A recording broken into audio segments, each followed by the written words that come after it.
Alright, welcome back. Every video. Don't hands. Alright, welcome back. I'll figure it out. Alright, welcome back to V.O.C. YouTube channel, Miscellaneous Monday. Watching Modern Family again. Told you this is my guilty pleasure show. I love it. Sofia Vergara. Love her. Let's jump into it.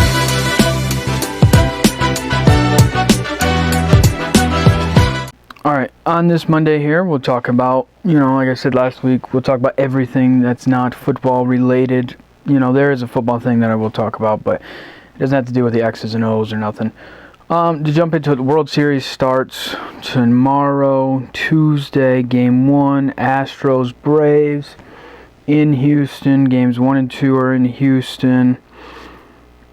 The Astros are favored. They won 95 games. The Braves won 88 games. The Braves had the least amount of wins out of any team in the playoffs. I mean, I don't want to see the Astros win because they're a bunch of cheaters. A bunch of fucking trash can hitting motherfuckers. Whistle blowing. I've heard some whistling watching their games. Something's up again. I feel like maybe, possibly. But with them, I don't want to see them win, so I'm going to pick the Braves. I'm going to pick the Braves to win it all. I think it will be Braves in 6. To me, I think if you beat the Dodgers the way the Braves did, they kind of dominated them a little bit in parts of the games, and most of the time it wasn't even close when they played. So I'm going to go with the Braves. I think Braves in 6, I think, is the most responsible way to do it after watching how the teams have played this year, and I just think the Braves they're a little bit better, well-rounded. Yeah, I think the Astros. The Astros have some holes to where the Braves they've played really, really well this postseason. Not a lot of people probably care about it because it is baseball, but baseball is baseball. It's one of those things where the baseball playoffs there's no better, in my opinion, and it might be a dying sport. They've done that to themselves with kind of the way that they control highlights and stuff like that. But look, I think it's been a great postseason. We'll continue to see a good postseason, and like I said, Braves in 6. All right, next thing I want to talk about here. What would you do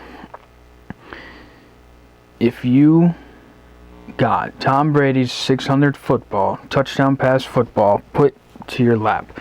So Mike Evans, if you didn't watch the game, Tom Brady threw his 600 touchdown pass. Fucking wild. 600 touchdown passes. That'll never be done again, in my opinion. I do not believe there's someone that will come in the league and throw 600 touchdown passes. Tom has played 22 years. That is, let's do an average here. I think he has 602 now. It's an average of just over 27 touchdown passes a year. That's crazy. I don't foresee that happening again. 600 and counting.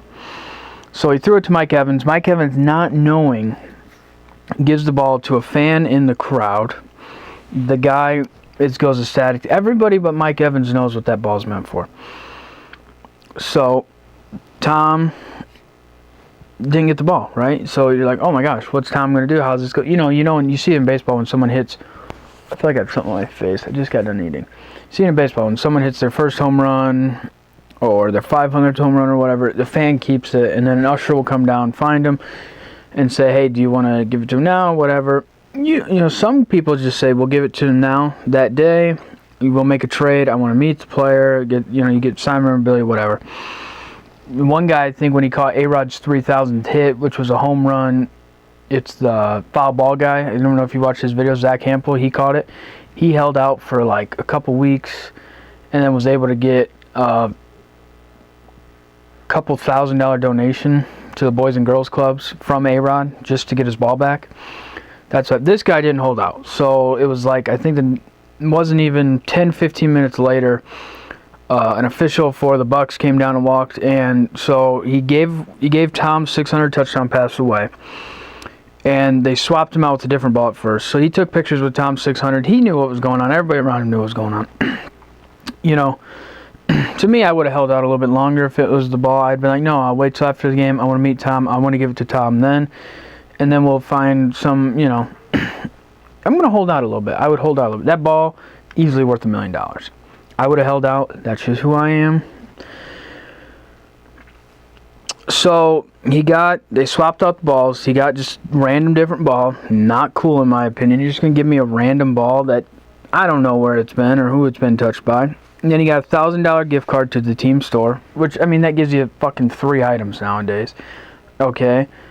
I mean, it's $1,000, but the more you think about how expensive some shit is, whatever. I mean, guys should have got, tickets to another game or something, whatever.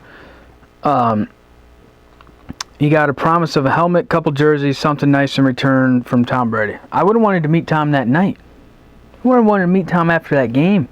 I would have wanted the jersey off Tom's back. Okay, you're not going to give me the football. At least let me have the jersey. Come on, Tom, or your cleats, something like that. I'm sure Tom will do the guy right.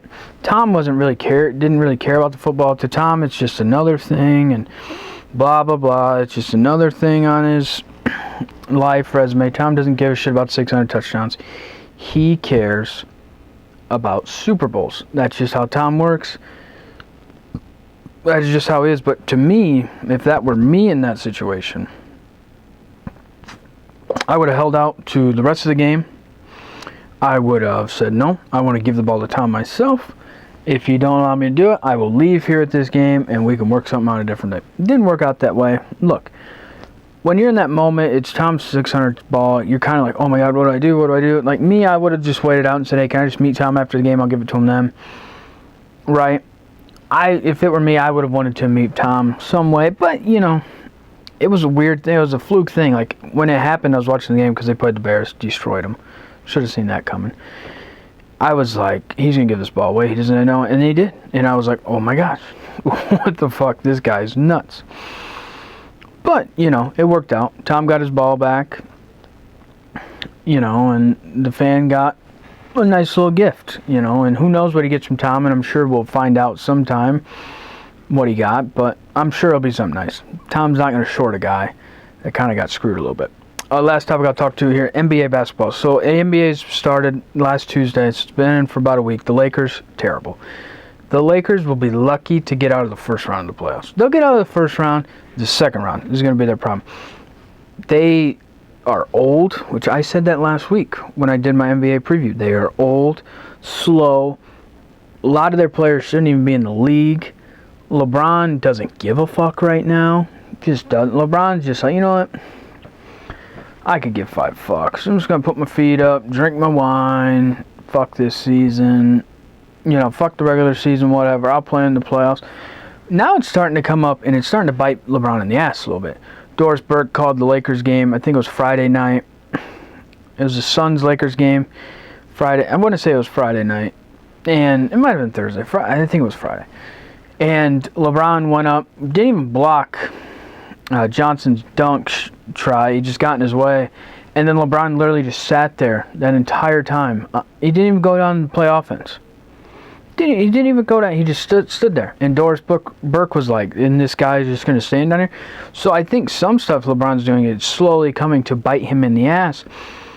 But I didn't say this last week, and I should have said it last week when I talked about the NBA, but I feel like the Lakers are going to use Russell Westbrook to get them to this regular season. And it's going to come back to bite him in the ass because Russ sucks. Russ is not good at all. So they're going to waste him out of the regular season because they know that they can't win with him doing anything, and he's not going to do anything in the playoffs. So they're going to use him to navigate through the regular season because that's just how they're going to be. Because they don't want, AD doesn't want to get himself tired. LeBron doesn't want to get himself tired. Melo, these guys can't. And Russ Westbrook will work 125%. And that's what they want. But I think there's more problems with this team than I think people are talking about. Dwight and AD got into it that same game. I just do not believe the Lakers are going to do much. And that's just 3 games into the year. I know it's like, oh, you're overreacting, blah, blah, blah, blah, blah. No. When you have a bunch of guys that are 35, 33 and older out there on the court, it's not going to be good. And the youngest player on the team that's really good is a liability himself, and he's 28, and that's Anthony Davis. Come on. Like I said before, I do not trust Anthony Davis. I do not, will never.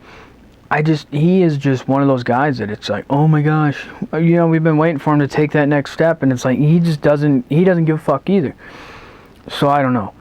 But I think, after a week in the season, I think it's looking like the Lakers are going to have a lot of problems, and for them to win the title, they're going to have to work 1,000 times harder. I just do not foresee that happening. So I don't know.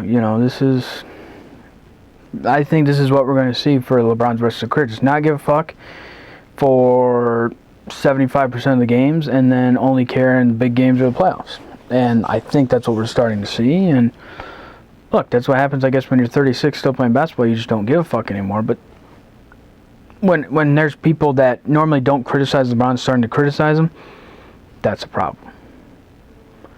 Alright, that's going to have to do it for this miscellaneous Monday video. Just like I said before, I want to talk about more than just football, because there is other things going on than just football. So that's what this video is about. Just get a little different. Like I said, I don't know what the fuck I'm going to talk about on Mondays. I might talk about something different. I might not even talk about sports at all on Mondays. Like I said, this Monday, Sofia Vergara, love her. Love Modern Family. I'm watching it right now. We'll continue to watch it. But I don't know. So thanks for watching.